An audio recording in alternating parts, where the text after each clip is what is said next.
It's Bleach volume review time. Today we're going to be looking at volume 66, Sorry I Am Strong, which is actually not named after a chapter in this volume. So that's kind of interesting. Before we begin, however, we are less than 50 subs away from 900, which would be an amazing milestone to hit for this channel. So if you're watching this video and you haven't subscribed, maybe think, I'm going to hit that button and help me out. That would be awesome.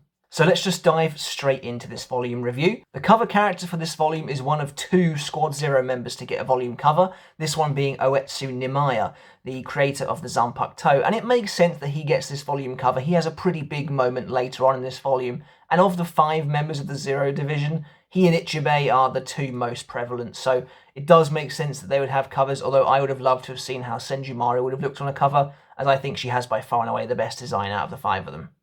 In the Viz translation of the manga, the poem this time is simple. It's just, is life all that you can cut?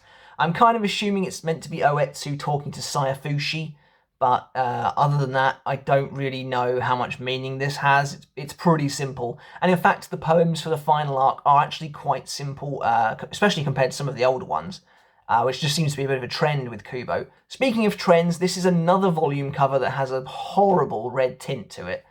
There's pretty much a stretch now. It wasn't too bad last time with Giselle, but moving forward, 67, 68, 69, they've all got this weird red hue to them. It varies in terms of shading. Ichibei is more of a deep purple, whereas Askin is verging on pink. And it's something I'll mention again in the future, but I really don't like this stretch of colours. I just wish the final arc had normal coloured volumes. Go back to the Fullbring arc, where Kubo did really dynamic shading. This feels lazy, and I've complained about it in the past. I don't like it, and they don't look great lined up together either. It's just a real shame, because Oetsu's cover art is really nice. It's quite dynamic, it's really unique having the blade going across the front of the volume like that. And I think on the Japanese or European versions, or maybe literally every version other than the Viz one, where it has the actual title on the front, the blade is kind of cutting through it, if I'm right, and that's a really cool design detail. So yeah, overall I like the cover. I just wish that the colours had been left alone. That way we'd been able to see Oetsu's green hair, and it just would have been just frankly considerably more interesting than what we actually got. But the content is the most important part of the volume. Starting with the All-Stars, Ichigo sneaks his way back on again this time, again despite not really having a huge amount to do. Miyuri and Hitsugaya are here featuring because of the first half of the volume, and the second half of the All-Stars is dedicated to the invasion of the Royal Realm, featuring Oetsu, Senjumaru and Yuha himself. And that gives you a pretty good overview of what this volume is actually about. Ichigo is travelling to the palace and everything is getting set up there. Down below, you've got a bit of a crazy skirmish going on, which we'll get into in a bit, and then the latter half of the volume is the meat and potatoes of the Royal Guard invasion. And needless to say, I have thoughts about this volume in general, so let's dive in. The chapters covered in this volume range from 592, Marching Out the Zombies 3, to 601, Verge on Vermilion. And actually, this volume contains one of my favourite chapter titles pretty much in the whole franchise, which is chapter 599, Too Early to Win, Too Late to Know. And it's also a really cool chapter as well. Here's a small detail you probably already knew, but chapter 598 in this volume is called the Shooting Star Project, which is a reference to an earlier chapter also titled the Shooting Star Project 518, and funnily enough, both of these chapters feature the Kukaku Cannon in some form or another, blasting someone to the Royal Realm. But onto the chapter itself then, we carry on from the cliffhanger of last time where Hitsugaya arrives as a zombie. So the first half of this volume is dedicated essentially to the end of the zombie fight. Well, it's not so much the first half as it is literally the first couple of chapters. We get the fallout of Hitsugaya becoming a zombie, and to be honest, this is probably one of his best battle scenes he ever has. I'm not going to say I necessarily prefer the character as a zombie, although he does look pretty cool in the Quincy outfit, but then who doesn't? But this is a really nice little section of fighting. It's cool seeing him absolutely annihilate Ikkaku and Yumichika, because you actually get to see, as much as I'm not the biggest Hitsugaya fan, he is still a captain, and this finally shows you why. He absolutely wails on 2 vice captain level characters. Ikkaku is possibly even captain level, and Hitsugaya just completely shuts him down. It's no nonsense, and I really, really appreciate that. But primarily the best part about this is it's full-on Miuri madness. If you know Miuri, you know that Kubo loves his tricks, and there's generally some kind of gimmick in every Miuri fight. And I actually really like this one. I think it's really creative. Basically, Miuri has put something in the blood of the Arankars that makes you kind of go really weird, and it's like a Groundhog Day effect. You experience it over and over again, this same event, until you reach a certain point, at which point your paths can diverge. And in this case, the point is Hitsugaya killing Miuri. So Miuri dies about 3 times in this chapter, and I actually really like this fight. It's a cool fight. It's kind of fan servicey. We haven't seen 2 captains fighting since the Soul Society arc, unless you kind of count the skirmish between Kenpachi and Byakuya when they're supposed to be fighting Yami. But it's really cool here to see Hitsugaya and Miuri fighting, because they don't really interact that much outside of this. So it's cool to get that here, and I think it's a good character moment for both characters, actually. Of course, when Miuri is involved, you have to take some liberties. You have to kind of accept that what he has done is plausible, even though it's not. And while it's not so egregious here, later on in the volume, I do think that Miuri is kind of pushed a bit too far in what he's able to achieve. But this is a character who was able to replace his internal organs with fakes and survive in a matter of hours. And the only explanation given for it was, if I couldn't do it, how would I be standing here right now? So when it comes to Miuri, you kind of just have to go along with the ride. And I like the visuals of the Groundhog Day effect of his drug. I think it's really cool. And it's really cool seeing Kubo try and cram in as much Bankai summons for Hitsugaya as he possibly can, and each one gets progressively smaller as well as the fight goes on, so that's quite funny. However, it's handled a little bit weirdly. The end of this fight kind of just tapers off and you don't see the rest of it until a little bit later on. And in my opinion, this is where the arc starts to come under some serious strain. Now, I really like the final arc, but I do think that this part is where it gets really messy, and where Kubo clearly had too many characters to deal with, and he also didn't know where to shift his focus. We start by having Byakuya having unceremoniously off-screen 3 Sturmers, including Robert Akutrone, who people were actually excited to see. So that was definitely disappointing. But then we lead on into a fight with a Sturmer who was hyped up and turns out to be a complete joke. I don't necessarily hate Pepe in the same way a lot of people do. I like the fact that he has a consistent theme to his character, the tainted love theme. He looks like Cupid, but like obviously horrendous version of Cupid. And I like that. And Kubo went to the effort of actually giving him a named moveset. Love Kiss, Love Rope. He actually has a named Volstendig. And there are a lot of cool details about Pepe that you possibly didn't notice. Like the fact that his Love Rope is actually formed from the basket that he sits on. But it's a really, really weird situation. Kubo hypes Pepe up until the moment he starts fighting. Lil Toto and Meninas are like, where's Pepe? And then Hisagi shows up and they're like, uh-oh, he's here. And you're supposed to think he's this powerful Sturmitter, I think, but he turns into a complete joke who just gets annihilated by Kensei. The whole situation is really weird, and it, like I said, I think the best way to describe it is messy. Kubo doesn't know what to focus on here. I think up until the last moment he probably wanted Pepe to be a real threat and then decided to just discard him as a joke character. Because actually, whether you want to accept it or not, Pepe had Byakuya on the ropes in this fight, quite literally. Pepe basically is in control of this battle the entire time, and I really like the moment when Byakuya tries to block it with his Zanpakuto and Pepe's like, if you knew that I can control hearts, why did you block it with your Zanpakuto? And Senbonzaka attacks Byakuya. I think it's really cool. And yeah, the fight kind of is a Zamari redux, but like, I think with the proper care it could have been handled really well. Unfortunately, Pepe is sidelined hard as a horrendous joke character who looks disgusting as well.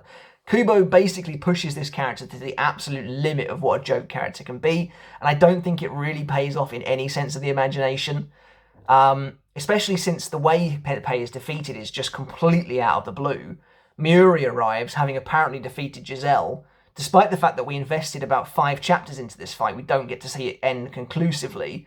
We get Miuri's side of the story, where apparently, and this is the Miuri nonsense moment, where apparently he replaced all of the blood in her zombies and turned them into his zombies on the fly, and then Kensei defeats Giselle by stabbing her in the chest. And it's so underwhelming. I couldn't even believe it when I first read it. I was like, that's the end of the fight? You're kidding me.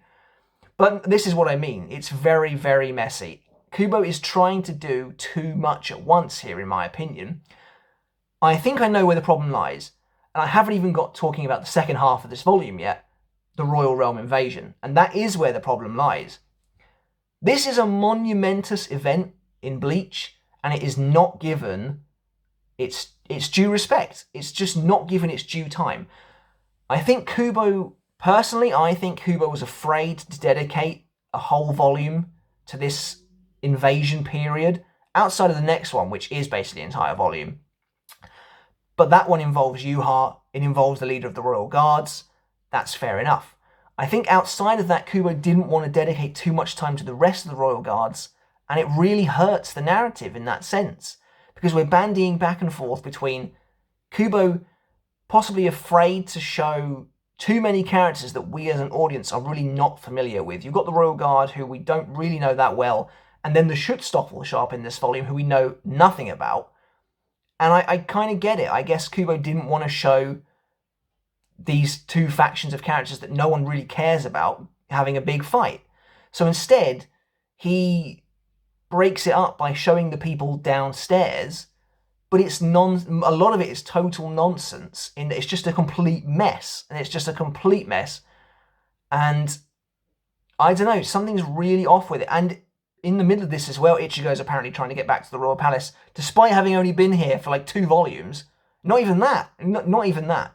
No, in fact, Ichigo arrives at the end of 64, and now he's going back again. Like, this is in my opinion, the weakest part of the arc in general, because it is a mess. I think this is where Kubo's plans, if he had them, were really starting to unravel, and it's where characters start getting heavily sidelined. And I think now's a good time to talk about the Royal Realm stuff. Speaking of characters being sidelined, I think most people can agree with me here that the lack of any kind of battle between the Royal Guard and the Quincy Elite is probably one of the biggest disappointments in the entire arc. The problem with Kubo is, this is pure, patented Kubo writing. He spends an adequate amount of time building to something, and then just breezes past the actual event. The actual build-up to the Royal Realm stuff is really good, like Yuha pushing on through the palace, staring down Senjumaru as he just waltzes right past her. That is so badass, and it really sets the tone. And then after that, we just threw it like nothing. Nyanzel Weisel is in this volume. I completely forgot about that. He's dead in like a chapter. Kubo, I think Kubo was like, I need to put Sturm into W in somewhere. We'll do it now, and he'll die. It's cool that Senjumaru kills him. At least one of the Royal Guard gets a kill. But it's so quick. Everything is so quick. And it gets even worse. So the Schutzstaffel arrive. They're cool. I like them. You like them. And they're actually the villains now for the rest of the series, which is kind of mad. They are the main villains for a decent chunk of time. And I think Kubo did that well enough. Although I think they should have been introduced earlier. But at least Askin was. But I don't know on what planet Kubo thought that this was satisfying to read. Basically what happens is these ultra-powerful Quincy are introduced. Kubo hypes them up. Oetsu takes them all out in a single chapter, apart from Askin. Askin then fights back, dies, and it's like, what is going on here? I think everyone thought that the Miracle was going to do something, or Askin was going to do something to resurrect everyone, but that literally doesn't happen. They actually die. Yuha then, and then again, this is where it's really messy. I think you can see what I'm coming at here. Yuha then uses the Auschwallen to basically just clean up the rest of the Sturmitter, because Kubo's like, I've got way too much going on now. Way too many Sturmitters going on. Let's kill some of them. Like, Robert just gets killed. You find out his name 3 pages before he dies. Basby gets defeated. Nanana was already kind of defeated. Lil Toto and Giselle are rendered useless. Apparently, although again, like, the inconsistencies here are crazy. Like, the Auswahlen just kills Robert, but Basby's absolutely fine. Basby can still use his powers. Like, it doesn't make it, don't get me wrong. I don't hate any of this, but it is so messy. And you could say, well, Tom, it's a war. It's not going to be as systematic or formulaic as Fate Karakura Town. And you're right. And Yuha's supposed to be unpredictable. Everything's kind of mad. But it doesn't make for satisfying reading. It's not done very well. It's not satisfying seeing some very powerful Quincy taken out in a single chapter, getting revived out of nowhere, and then taking out the Royal Guard completely off screen. There's nothing satisfying about that. The build-up for the invasion is like 4 to 5 chapters, and then it's over in about 2. Kubo needs to, well, it's too late now, but he should have flipped it around. He should have prioritized the important stuff. Did we really need 3 chapters on Pepe if he was going to be such a pointless character? Again, that's Kubo's fault for hyping this character up unjustly. Like, what is going on here? It's a disappointing read. But I like I said, I don't hate it. I love the introduction of the Schutzstaffel. I think they're really cool characters. And they do set the stage for the rest of the arc now. It's very disappointing seeing so little of the Royal Guard. Like, Kiryu Hikifune shows up to create a cage and then does nothing else. I mean, I realise I'm getting ahead of myself here. This volume actually ends with Askin revealing he's still alive. But, you know, it all is encompassed under the same umbrella. There's literally 2 chapters into the next volume, all this crazy stuff starts happening as well. So, yeah, this has gone on longer than I thought it was going to. I've turned this into a bit of a rant, but actually, I don't hate this volume. I just think it's very emblematic of some of the problems Kubo had in this arc, which is too big a scope, too many characters, and just having to do really random stuff to get rid of half of them. You know, it's fair enough, but it's kind of mad. Whew, that was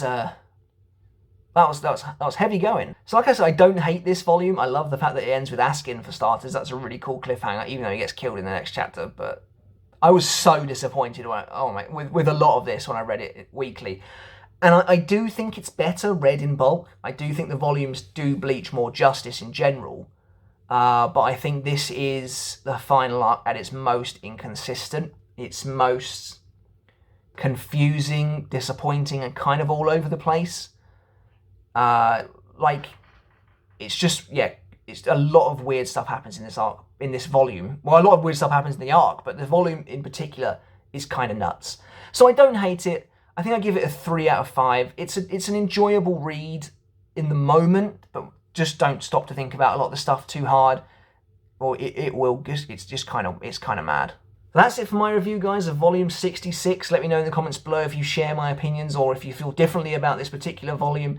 And like I said, guys, if you haven't hit the subscribe button already, please do so. Let's keep that number going up. I really, really appreciate your support so far. When are we going to hit 1,000? I don't know. Hopefully it'll be pretty soon. Until next time, though, guys, I'll catch you later. Goodbye.